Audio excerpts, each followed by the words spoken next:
Hello friends, e learning gang की इस video में आपका स्वागत है। दोस्तों आई होप कि आप सब बहुत ज़्यादा अच्छे होंगे। दोस्तों इस वीडियो में हम बात करने वाले हैं कि नॉमिनेशन किस तरीके से ऐड करना है पीएफ खाते में।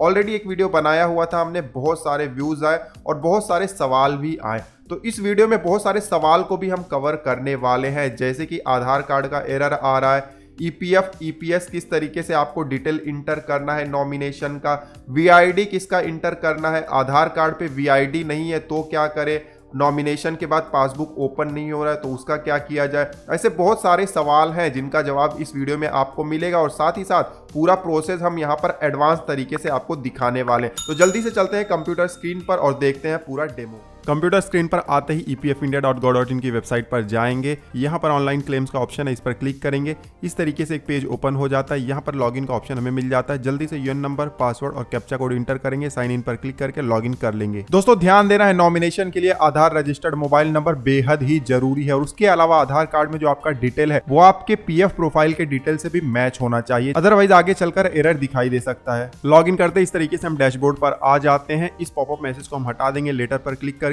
राइट साइड में मेंबर प्रोफाइल दिखाई दे रहा है। अगर आपको नॉमिनेशन करना है तो आपको जाना होता है मैनेज में और यहाँ पर ई नॉमिनेशन का एक ऑप्शन है, इस पर क्लिक करेंगे। अभी तो हमें यहाँ पर एरर दिखाई दे रहा है और ज्यादातर लोगों को एरर दिखाई देता है और इसका कारण है कि प्रोफाइल का इनकम्प्लीट होना। फोटो के कारण तो काफी लोगों को इस तरीके से एरर दिखाई देता है। उसके अलावा एड्रेस वगैरह भी आपको सही तरीके से भरना होता है प्रोफाइल में। सबसे पहले हम चलते हैं व्यू में और यहाँ पर पहला ऑप्शन ही है प्रोफाइल का, इस पर क्लिक कर देंगे। इस तरीके से पेज आ जाता है। यहाँ पर सारा पर्सनल डिटेल हमारा दिया गया होता है। आपको एक बार चेक कर लेना है सारे डिटेल सही हैं या नहीं। अगर सही नहीं तो इसको आप एडिट भी कर सकते हैं। फोटो हमारा अपलोड नहीं है तो फोटो जल्दी से हम अपलोड कर देंगे। फोटो अपलोड करने के लिए लेफ्ट साइड में ऊपर चेंज फोटो का ऑप्शन है, इस पर हमें क्लिक कर देना है। इस तरीके से नया पेज आ जाता है अपलोड फोटोग्राफ का। ऊपर थोड़े इंस्ट्रक्शन दिए गए हैं, आप इसको पढ़ लीजिएगा, ठीक है। इस हिसाब से आपका फोटो का फाइल होना चाहिए। नीचे आएंगे, यहाँ पर फोटो हमारा दिखाई देगा। देखिए ऊपर ब्राउज का ऑप्शन है, इस पर क्लिक करेंगे और जहां पर भी फोटो हमारा होगा उसको हम अपलोड कर लेंगे। अब यहाँ पर देखिए फोटो हमारा दिखाई दे रहा है, इसको हम एडजस्ट भी कर सकते हैं। नीचे देखिए यहाँ पर बटन दिया गया है, ठीक है, इसको बढ़ा घटा सकते हैं। तो जो सर्कल दिया है उसके अंदर ही हमारा फेस आ जाना चाहिए। जब आपको लगे कि फोटो सही तरीके से फिट हो गया तो नीचे प्रीव्यू का बटन है, इस पर क्लिक कर देना है। अब देखिए राइट साइड में प्रीव्यू आ गया है और नीचे अपलोड फोटोग्राफ का ऑप्शन है, इस पर हमें क्लिक कर देना है। जैसे ही अपलोड पर क्लिक करते हैं यहाँ पर कंफर्मेशन हमसे मांग रहा है कि क्या आप श्योर हैं, तो हम ओके पर क्लिक कर देंगे और अब लोडिंग हो रहा है और यहाँ पर प्रोफाइल का पेज फिर से आ जाता है। अब यहाँ पर फोटो हमारा दिखाई दे रहा है। तो इस तरीके से आप फोटो अपडेट कर सकते हैं। उसके अलावा जो पर्सनल डिटेल्स है उसको आप चेक कर लीजिएगा। मोस्ट ऑफ द टाइम क्या होता है कि जो हमारा एड्रेस होता है वो फीड नहीं होता, तो उसको भी आप फीड कर दीजिएगा, ठीक है। या दूसरा कोई भी डिटेल इनकम्प्लीट है तो उसको आपको कंप्लीट कर देना है। हर डिटेल के बगल में देखिए एक पेंसिल का ऑप्शन आपको दिखाई दे रहा है, सिर्फ इस पर आपको क्लिक करना है, अपडेट करने का पेज आ जाएगा, ठीक है। हमारे केस में सब कुछ अपडेट है। अब हम जाएंगे मैनेज में और ई नॉमिनेशन पर क्लिक करेंगे। जैसे ही ई नॉमिनेशन पर क्लिक करते हैं इस तरीके से हमारा प्रोफाइल का डिटेल फिर से हमें दिखाई दे रहा है। नीचे प्रोसीड का बटन है, इस पर हमें क्लिक कर देना है। क्लिक करते ही नया पेज आ गया है। यहाँ पर ऊपर लिखा गया है कि प्रोफाइल डिटेल्स सेव्ड सक्सेसफुली और नीचे देखिए फैमिली डिक्लेरेशन, उसके नीचे लिखा गया है हैविंग फैमिली, यस या नो। फैमिली को नॉमिनी अपॉइंट करना चाहते हैं तो यस करना है, अदरवाइज आप नो पर भी क्लिक कर सकते हैं। बहुत लोग पूछते हैं कि क्या हम फ्रेंड को बना सकते हैं या दूसरे किसी रिश्तेदार को बना सकते हैं, तो आप नो करिएगा, ठीक है। फैमिली अगर सेलेक्ट करेंगे तो उसमें लिमिटेड लोग ही होते हैं, जैसे कि फादर हो गए, मदर हो गए, सन हो गया, डॉटर हो गया, इस तरीके से वाइफ हो गई, तो इतने लोग ही होते हैं। और अगर आप नो वाला ऑप्शन सिलेक्ट करेंगे तो उसमें आप किसी को भी अपॉइंट कर सकते हैं। हमारे केस में तो हम फैमिली वाला ही चुनने वाले हैं, ठीक है। दोस्तों पीएफ की वेबसाइट पर जो ऑनलाइन सर्विसेज अवेलेबल होते हैं उनसे रिलेटेड बहुत सारे वीडियोस हमने बनाए हुए हैं। प्लेलिस्ट आपको नीचे डिस्क्रिप्शन में मिल जाएंगे, तो आप जरूर चेकआउट कर लीजिएगा। अब जैसे ही हम यस पर क्लिक करेंगे नीचे देखिए ऐड फैमिली डिटेल्स का एक रो आ जाता है। सबसे पहले हमें यहाँ पर नॉमिनी का आधार नंबर इंटर करना है, उसके बाद नेम इंटर करना है, फिर डेट ऑफ बर्थ इंटर करना है जो कि आधार कार्ड में होगा। उसके बाद जेंडर यहाँ पर सेलेक्ट करना है, फिर नॉमिनी से हमारा क्या रिलेशन है, पीएफ मेंबर और नॉमिनी का क्या रिलेशन है वो यहाँ पर हमें चूज कर लेना है। फिर एड्रेस इंटर करना है। काफी लोग पूछते हैं कि क्या आधार कार्ड का एड्रेस इंटर करना है, अगर आधार कार्ड का एड्रेस सही है तो वो इंटर कर दीजिए, अदरवाइज अगर सही नहीं है तो आप अपना अलग से एड्रेस इंटर कर सकते हैं। जो परमानेंट एड्रेस होगा वो इंटर करने की कोशिश करिएगा ताकि फ्यूचर में कम्युनिकेट किया जा सके।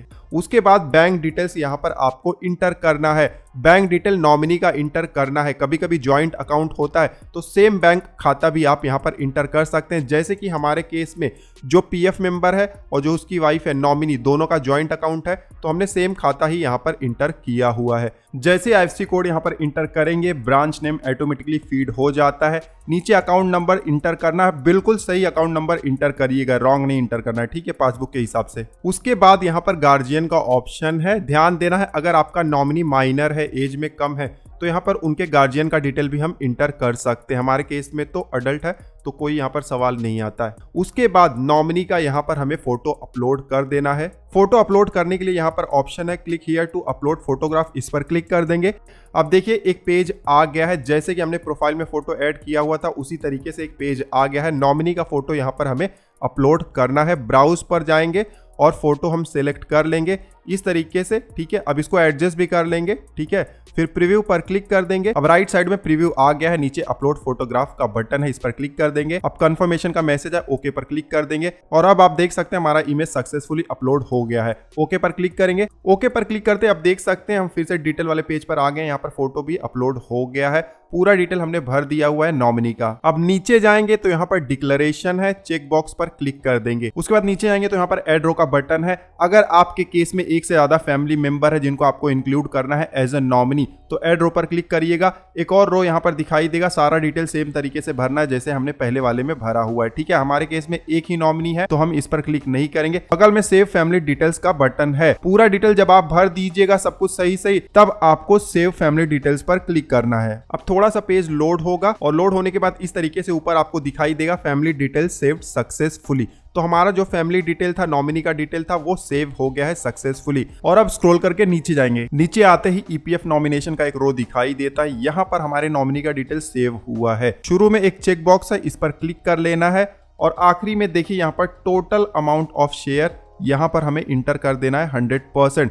अगर आपका मल्टीपल मतलब 2-3 लोगों को किया है तो आप डिवाइड कर सकते हैं यहाँ पर जो शेयर होगा, ठीक है। उसके बाद नीचे सेव ईपीएफ नॉमिनेशन का बटन है, इस पर हमें क्लिक कर देना है और कुछ सेकंड लोडिंग के बाद इस तरीके से स्क्रीन आता है। ईपीएफ डिटेल सेव्ड सक्सेसफुली यहाँ पर आ रहा है। नीचे आएंगे पेंडिंग नॉमिनेशन का एक रो है, यहाँ पर देखिए हमने जो नॉमिनेशन सेव किया हुआ था वो अब पेंडिंग है ई साइन के लिए। सबसे पहले नॉमिनेशन एंट्री टाइम हमें दिखाई दे रहा है। उसके बाद जाएंगे तो व्यू है, उसके नीचे डॉक्यूमेंट का एक साइन है, इस पर क्लिक करेंगे तो नॉमिनी का जो भी डिटेल हमने फीड किया हुआ था सारा का सारा हमें दिखाई दे जाएगा, ईपीएफ और ईपीएस दोनों का। तो इस पर आप जरूर एक बार क्लिक करके चेक कर लीजिएगा अपना डॉक्यूमेंट, ठीक है, कि सब कुछ सही है या नहीं। जो डॉक्यूमेंट आपने व्यू में डाउनलोड करके चेक किया हुआ था अगर उसमें कुछ रॉन्ग है तो आप एडिट पर क्लिक करके उसे सही भी कर सकते हैं। उसके अलावा अगर आप चाहें तो इस एंट्री को डिलीट भी कर सकते हैं, आखिरी में डिलीट का ऑप्शन है, लेकिन हमारे केस में सब कुछ बिल्कुल सही है तो हम ई साइन के नीचे एक बटन है, इस पर क्लिक कर देंगे। जैसे ही क्लिक करते हैं ई साइन नॉट रजिस्टर का यहाँ पर मैसेज दिखाई दे रहा है। आगे लिखा गया कि आप ई साइन रजिस्ट्रेशन के लिए प्रोसीड करना चाहते हैं तो यस हम करना चाहते हैं। नीचे प्रोसीड का बटन है, इस पर हम क्लिक कर देंगे।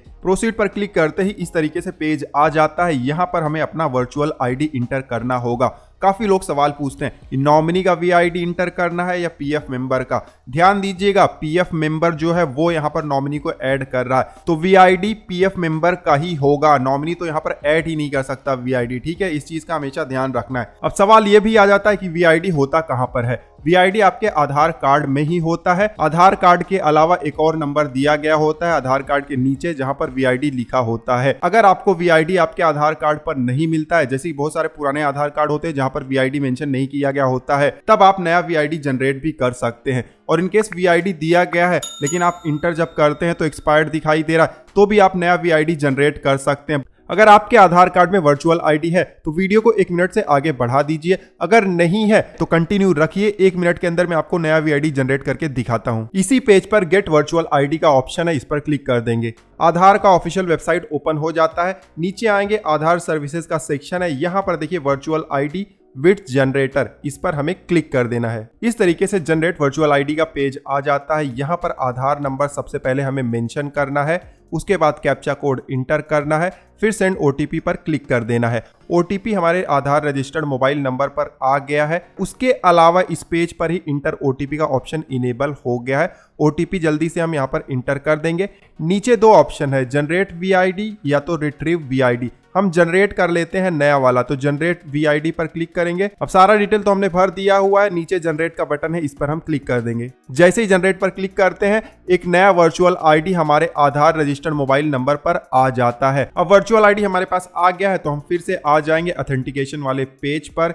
यहाँ पर अब हम वर्चुअल ID इंटर कर देंगे। यहाँ पर नंबर दिखाई नहीं देता, अगर आपको समझ में नहीं आ रहा है तो आप मास्क हटा सकते हैं। ये देखिए यहाँ पर क्लिक करेंगे तो अब नंबर दिखाई देने लगेगा, ठीक है। और नीचे चेक बॉक्स है, इस पर हम क्लिक कर देंगे और फिर नीचे वेरीफाई का बटन है, इस पर हम क्लिक कर देंगे। वेरीफाई पर क्लिक करते ही अब देखिए इस तरीके से EPFO के हस्ताक्षर का पेज आ गया है। नीचे एक चेक बॉक्स है, इस पर क्लिक करना है। जैसे ही क्लिक करेंगे ऑटोमेटिकली ये पेज रीडायरेक्ट हो जाएगा।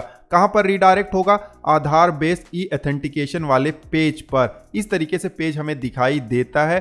अब यहाँ पर हम आधार नंबर या वर्चुअल ID के जरिए OTP जनरेट करेंगे। हम यहाँ पर आधार नंबर का ही इस्तेमाल करेंगे और नीचे गेट OTP का ऑप्शन है, उस पर क्लिक करना है। OTP जनरेट हो गया है और हमारे रजिस्टर्ड मोबाइल नंबर पर सेंड हो गया है। अब जो OTP हमें आया हुआ है उसको हम इस बॉक्स में इंटर कर देंगे। नीचे एक चेक बॉक्स है, इस पर क्लिक करेंगे और फिर नीचे सबमिट का बटन है, ग्रीन बटन, इस पर हम क्लिक कर देंगे। अब इस तरीके से PDF साइंड सक्सेसफुली का पेज हमें आ जाएगा। यहाँ पर देखिए कुछ लिखा हुआ दिखाई नहीं देता है, कभी कभी इस तरीके से एरर आ जाता है, तो चिंता की कोई बात नहीं। जो आपको डॉट्स दिखाई दे रहे हैं ग्रीन में, जो सबसे पहला वाला डॉट है उस पर आप क्लिक कर दीजिए। जैसे ही क्लिक करेंगे इस तरीके से पेज आ जाता है। यहाँ पर नॉमिनेशन हिस्ट्री का रो हमें अब दिखाई दे रहा है। स्टेटस में देखिए नॉमिनेशन सक्सेसफुल हो गया है, तो आपके केस में भी ये दिखाई देना चाहिए इस तरीके से, नॉमिनेशन सक्सेसफुल। आगे जाकर देखिए नॉमिनेशन डिटेल्स है, नीचे एक फाइल का ऑप्शन है, इस पर क्लिक करेंगे तो आप एक PDF फाइल डाउनलोड कर पाएंगे। बहुत ही इंपॉर्टेंट फाइल है। इसमें आपका और नॉमिनी का डिटेल दिया गया होगा, EPF, EPS सबका डिटेल दिया गया होगा। तो इसका प्रिंट आउट निकाल के आप इसको रख सकते हैं अपने फाइल में, फोल्डर में, ठीक है। फ्यूचर में ये काम में आएगा। नॉमिनी को आपको दे देना है बेसिकली। कुछ लोग ये भी सवाल पूछते हैं कि इस PDF फाइल में सिग्नेचर नॉट वेरीफाइड क्यों लिख कर आ रहा है। कोई भी चिंता की बात नहीं, एक बार आपका नॉमिनेशन सक्सेसफुल हो गया तो ये डिजिटल सिग्नेचर होता है, इसकी कोई चिंता नहीं है, ठीक है। तो इस तरीके से हमने नॉमिनेशन सक्सेसफुली कर लिया हुआ है। बहुत ज्यादा जरूरी है नॉमिनेशन करना। प्रोसेस जो है वो आसान है, थोड़ा सा हेक्टिक आ जाता है VID जनरेट करने में कभी कभी, अदरवाइज प्रोसेस बहुत ही आसान है। अब एक चीज का और मैं आपको यहाँ पर एरर बताने वाला हूँ कि काफी लोगों ने कमेंट किया हुआ था कि नॉमिनेशन करने के बाद भी हमारा पासबुक ओपन नहीं होता है। जैसे कि मैंने ट्राई किया तो हमारे केस में भी नहीं हो रहा था। तो ये वीडियो बनाने के 7 दिन के बाद हमारा पासबुक ओपन होना स्टार्ट हुआ है। 6 दिनों तक तो पासबुक ओपन नहीं हो रहा था नॉमिनेशन के बाद भी। तो यहाँ पर ये चीज़ भी मैंने आपको बता दिया हुआ है। आई होप कि इस वीडियो से आपको बहुत ज़्यादा हेल्प मिला होगा। इस वीडियो में बस इतना ही। कोई भी क्वेरी है इस वीडियो से रिलेटेड तो आप नीचे कमेंट कर सकते हैं। मिलते हैं आपसे अगले वीडियो में, तब तक आप हंसते रहें, मुस्कुराते रहें। धन्यवाद।